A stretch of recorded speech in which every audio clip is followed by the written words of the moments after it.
Welcome back to Prepco's series on the consulting industry. In our previous video, we talked about the industry itself, how it works, what it involves, what consultants do. Now we're going to look at it from your perspective. Let's say you do decide that consulting is the field for you. How should you go about it? And once you're in, what will your life be like? Let's start with education. Now, consulting is not like becoming a doctor or a lawyer. Decisions that you have to take in school itself, because you need to pick your field of study accordingly. Consulting doesn't need that because an MBA is a pretty generic certification. You can get it after almost any kind of undergraduate degree. Most people decide to get into consulting while doing their MBA. Now, an MBA is not absolutely necessary to become a consultant. For example, if you've got many years of very specific experience in a field, then you could just join as a domain expert with relevant technical experience. But for the most part, an MBA will help you. You'll have a better starting salary for one, which means that you'll be earning relatively more throughout your career. You'll be able to work on different kinds of projects and won't be restricted to the one industry in which you were already experienced. In fact, that's a key selling point to many people who get into consulting, that you don't need to commit to one industry or type of work. You can play around, move from project to project, industry to industry every few months. So what's the hiring process like? Expect 4 or 5 rounds of interviews. And they're basically not testing your knowledge in any one field, unless of course you're applying as a domain expert. Mostly they want to see how you look at data and how you draw inferences, because that's pretty much what you're going to be doing on a daily basis. How do you break down a problem? How do you decide what data you'll need? How do you go about finding that data? How do you attack individual sub-problems? You've probably heard about those ridiculous questions about how many balls can fit into a plane or how many windows exist in Bombay. Now, there are different kinds of interviewers, yes, and I can't speak for all of them, but the good ones here will ignore your answers. Yes, they will ignore your answers and instead focus on how you go about breaking down the problem. These questions have become a bit of a cliche in themselves, but if you don't panic and instead just focus on the core, breaking down the problem and working it out in a structured manner, well, that's what they should gauge you on. A more common scenario is case interviews, where they give you a case study and ask you what you would have done in this scenario. That's the first thing they're going to be looking at, problem-solving skills. Another thing they typically look for is drive and enthusiasm. You're going to be facing some very tough deadlines and some very tough problems and some very angsty customers too. You had better be quite driven. Next is leadership. Consulting companies aren't looking for analysts who'll stay analysts forever. They want people who'll one day become excellent partners, who can lead a large practice or domain and grow it further. Yet another thing that's important is articulation. Can you talk in a clear, structured manner that your audience can understand? Or are you winding on and on without getting to the point? If you can convey a message in 5 sentences and the other guy takes 10, well, he's probably not a great fit for consulting. Be clear, succinct, precise, to the point, on the button, exact. Basically, everything I'm not, because I just took 6 words to say what could have been said in 1. We're also going to leave links to articles and books that can help you prepare in the description below. Now let's look at the top consulting firms that you're going to want to work for. The top tier of consulting firms in India belongs to McKinsey, Bain and BCG. Now it's going to be near impossible to get in if you aren't from a top IIM or ISD. They also aren't known for hiring a lot of people. The next rung on the ladder is the Big Four: Ernst & Young, Deloitte, KPMG and Accenture. These guys tend to hire in big numbers in the years that the economy is doing well. Now, your best bet of getting into one of these consulting companies is to get an MBA from a good B school. Some consulting companies do go straight to the top engineering colleges in the country, but be warned, this could hurt your diversity of projects once you get in, and of course your starting salary. Other options are boutique consulting firms that are likely to be sector specific. For example, telecom or real estate focused consulting firms, or domain specific, HR consulting, tax consulting, legal consulting. These guys will most likely require a degree in that specific domain. Why would a legal consulting firm hire you if you haven't studied law? So let's say you're in now. What's life going to be like? And what does your job actually involve? Now there are 5 or 6 main activities that you'll be doing in a consulting firm. The percentage of time you spend on each one of these will keep varying as you move up the value chain. 1. You'll be interviewing people. A lot of them. These could be people in the client organization. You want to understand the industry better and get their perspective on things. Or you could be interviewing external industry experts. Remember, this is more likely an industry that you've never worked on before, so you do need to understand the sector as a whole. Get used to going through your LinkedIn friend list and reaching out to people to connect you to someone from a specific industry that they're connected to. Number 2, you'll be reading a lot. Financial reports, sector reports, internal reports prepared by your own firm, and a lot of Google searching. Number 3, a lot of analytics. These could be back of the envelope calculations, or there could be complex financial models in Microsoft Excel. Every consultant we spoke to has worked on Excel files that have so much data and formulas built into them that they're 30 to 40 MB in size, which for an Excel file is a lot of numbers.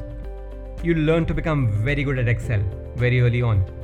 In a consulting company, this is a survival skill. Number 4, problem solving. Maybe on a whiteboard, within your team or with the client, getting everyone's inputs and opinions. Maybe by yourself, going through all the data you've collected, trying to figure out the best way to proceed. You'll need to be very sure of your figures because you're going to have to convince a lot of people about your ideas. Number 5, you're going to be presenting a lot to senior management in your firm and the clients for sure. This will increase in importance as you grow within the firm. And finally, number 6, don't forget the selling. The managers and senior managers, and of course the partners, have to spend a lot of time and effort in selling services to their clients. If the client is giving you 50 lakhs a year, figure out what else you can offer them to take it up to 70. Got them to 70? Good, now get them to 1 crore. You're going to be doing a combination of these activities every single day at the firm. Having said that, the amount of time you spend on each of these activities will change as you grow in the company. So the next question to ask is, what is your rise within the organization going to be like? How does the hierarchy change? What's the structure like? Now, most consulting companies actually follow a similar pattern. You start out as an analyst. Our consultant friends told us that as an analyst, they weren't really the ones asking a client questions. They were just supposed to do the work given to them. The research, the sectoral analysis, the number crunching, etc. Now, do keep in mind that this is not unimportant work. This research is central to most projects, just that the management functions haven't stepped in yet. You're barely going to be meeting clients at this stage. That's for the seniors. You'll most likely be assigned to just one project at a time. Expect long days, 10 to 12 hours depending on your commute. In a few years' time, you'll rise and become a consultant. You're expected to do everything you were doing as an analyst, plus you're going to manage a team of 2 to 3 analysts. You're going to start managing small clients now. Another few years and you become a manager. Till now, you were focusing on project delivery. Now, you're basically also responsible for bringing in business for the consulting firm. You'll be making client presentations, managing larger teams, and managing projects now. Eventually, you become a senior manager, and congratulations, now you have delivery targets to meet. Yay! By this point, you're pretty much talking to the top management at all of your clients, so you'd better be very sure of what you're saying. And finally, you become a partner. You're now running a big team and managing a full function or a practice within the firm. You're also going to be having a few clients that want to deal directly with you. As one consultant told us, clients mostly don't go to the firm, they go to the people. Being a partner is a very big deal. You now own a small stake in the firm and will be drawing a fantastic salary. People who grow fast, they're probably going to change levels and move up every 3 years or so. If you start at 20 or 21 and rise incredibly fast, you'll be partner by 35 or 36. The typical age is about 40 to 42. And this is not one of those industries where life becomes simpler as you rise just because you can now delegate more work to people. No, in consulting, the challenges change, and in some ways, your life gets messier as you rise because you're doing many different kinds of things. Some people love consulting so much that they do it for 40 years and retire. Others feel like they need to slow down the pace a little and move on. Which brings us to the next very important question. Just where do you move on to? What are the exit options like? Some consultants focus on one specific industry for a few years. During this time, they build good networks and have worked with many companies in that sector.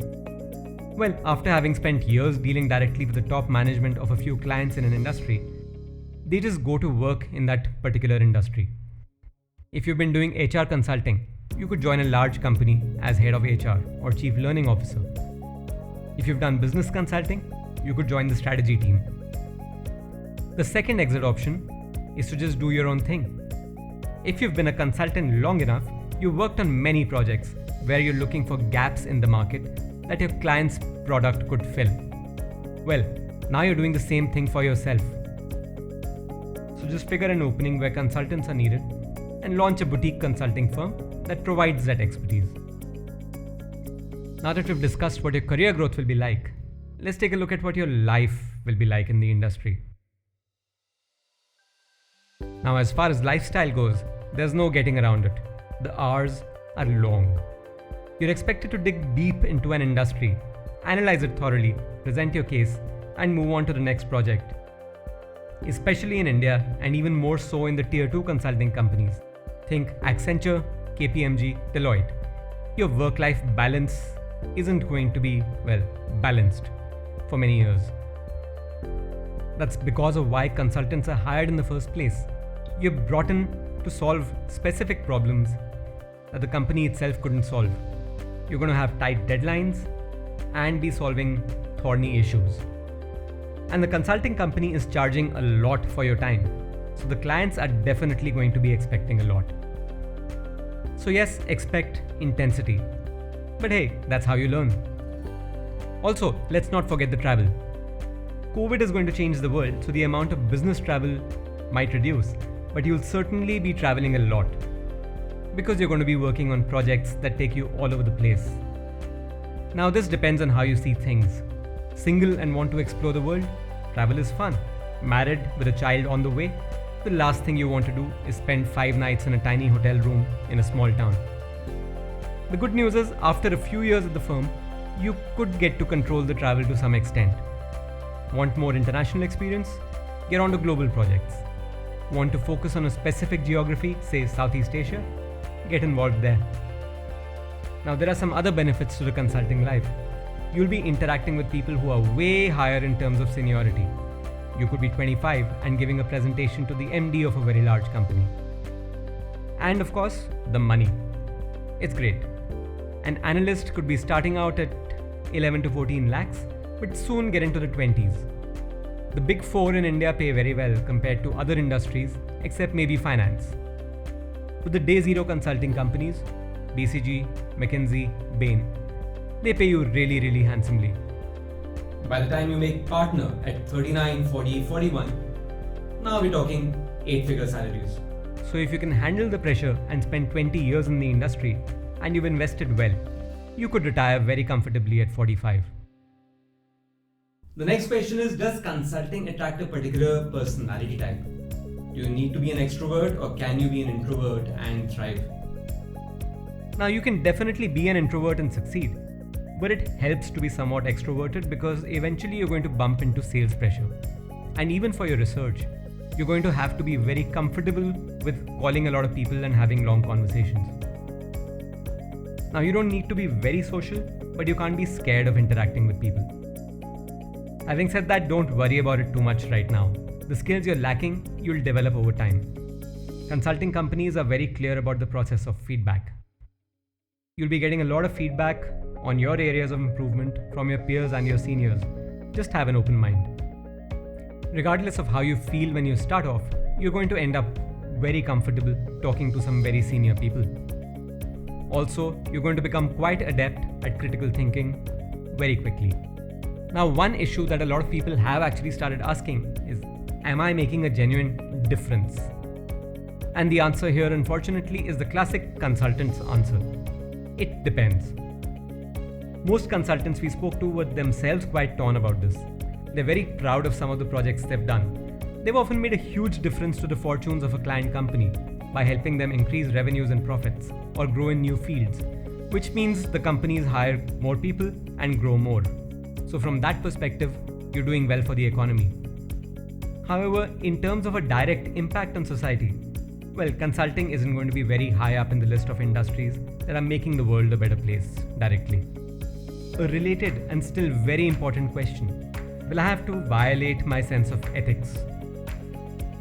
Well, again, this depends on your sense of ethics. Look up McKinsey in South Africa, or Ernst & Young auditing Luckin Coffee, a Chinese company which was found to have massively cooked its books, or Ernst & Young and Wirecard, or many more. So it depends on where you stand. If you feel that companies exist to increase shareholder value at whatever cost to society, then there's no debate. If you feel that things are too far gone and capitalism is beyond reform, then you're on the other end. Consulting is not for you. If you believe things can be fixed from within, then yes, this is a good place to work. Because while there are definitely some scandals, these companies are also doing some fantastic work, helping other companies grow and do well. So the truth is somewhere in between. The other question people have is about personal vices. A lot of people just aren't comfortable working on projects for tobacco or liquor companies. Now, this is something you should be able to manage. We can't say for certain, but all our consultant friends do say that these companies are quite mindful of respecting your personal ethics. So that's it for this video. If it helped you, do like the video, share it with others who might be thinking of getting into this industry. And yes, subscribe to the channel. We're going to be covering a lot many more industries over the next few weeks and months.